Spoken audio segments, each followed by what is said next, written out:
Hi, my name is Taylor Thibodeau, and my topic is obesity. Did you know, according to the Center for Disease Control, 35.9% of all Americans over the age of 20 are considered to be obese. 55.8 of these Americans have high blood pressure, and 27.5 have high cholesterol.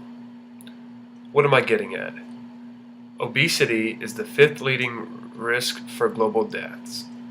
At least 2.8 million people die each year as a result of being obese, according to EASO, which is the European Association for the Study of Obesity.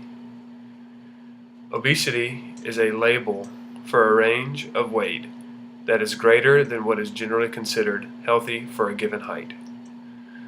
It is often measured using BMI, or body mass index, which is calculated as a person's weight in kilograms divided by his or her height in meters squared.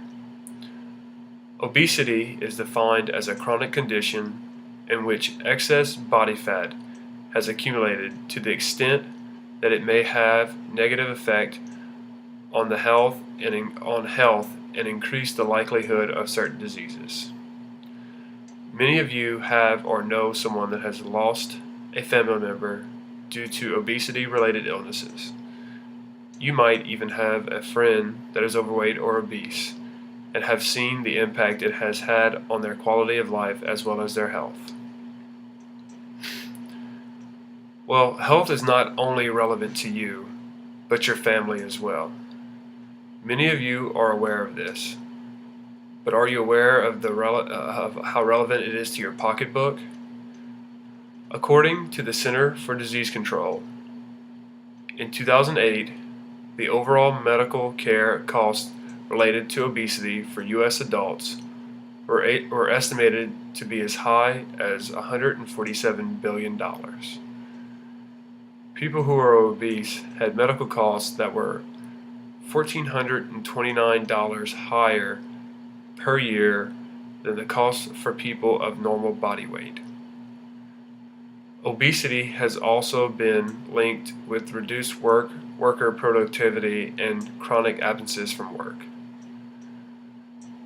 Today, my goal is to educate you a little bit on the reasons why Americans are overweight, why people in general are overweight, and hopefully to persuade you to make changes to your lifestyle that will leave you happier, healthier, and also wealthier.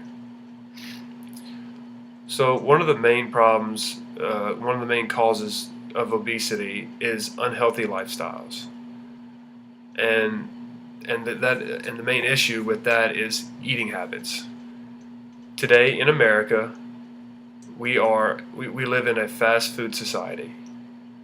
Drive-thrus are ever increasingly popular, with their meals ready in a couple of minutes.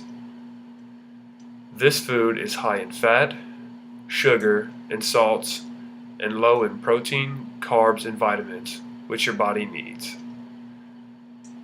Also, the portion size has increased dramatically over the past couple of decades. These foods are hard for your body to digest and break down, These foods are hard for your body to digest and break down. A few different things you can do to improve your eating habits are reducing your calorie intake and adopting a healthy eating plan. The key to weight loss is reducing how many calories you take in.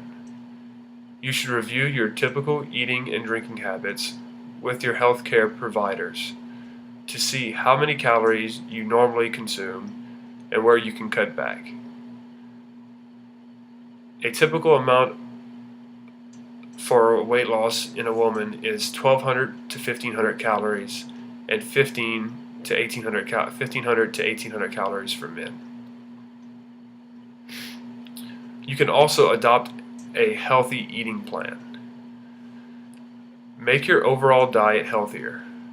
Eat plant-based foods, including fruits, vegetables, and whole grain carbohydrates. Also lean proteins such as chicken, turkey, fish, or beans should be focused on, while limiting sugar and salt, as well as consuming small amounts of fat. Implementing healthier food choices is a great way to reduce your calorie intake, while also giving your body the proper nutrition it needs to function. Overall, a healthy eating plan is a great way to reverse or prevent obesity.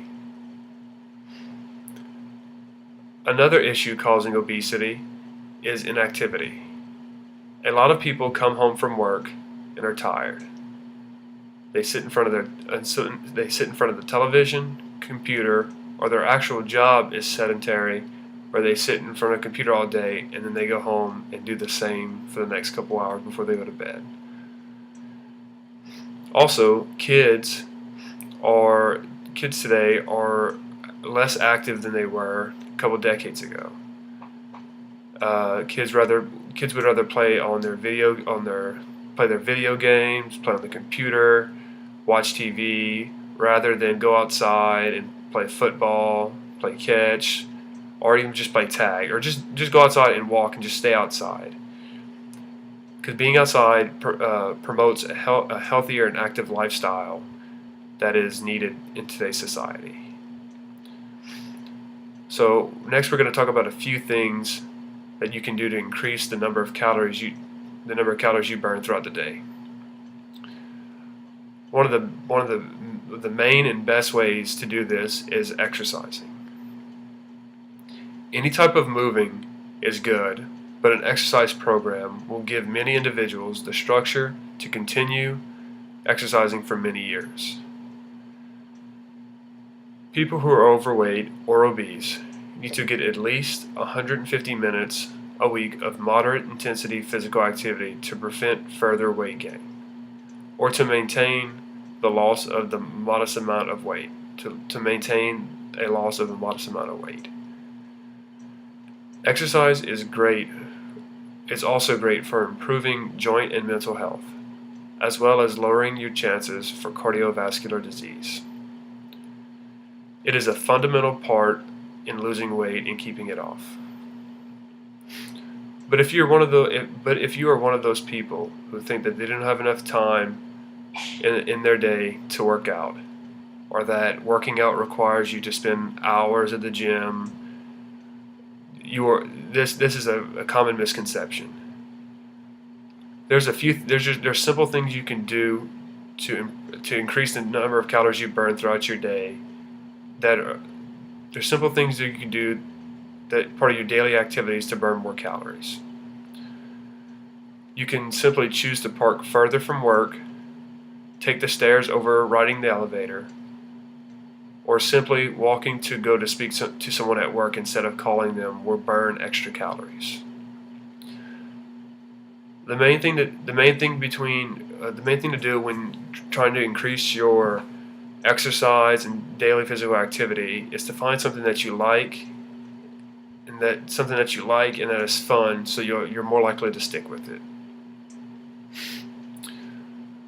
There are also many physical effects that come along with obesity. There are minor effects such as fatigue. For example, a person might be unable to play games with their children or go out and do things with their spouse due to the lack of energy that they have caused by obesity. However, according to the Mayo Clinic, obesity can cause severe health issues such as heart disease, diabetes, and even cancer, just to name a few.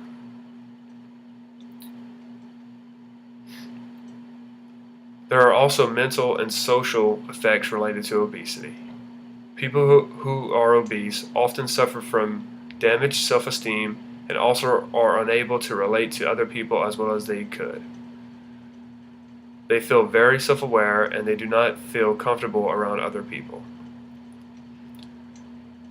So what have we learned? Obesity is an ongoing issue in today's society.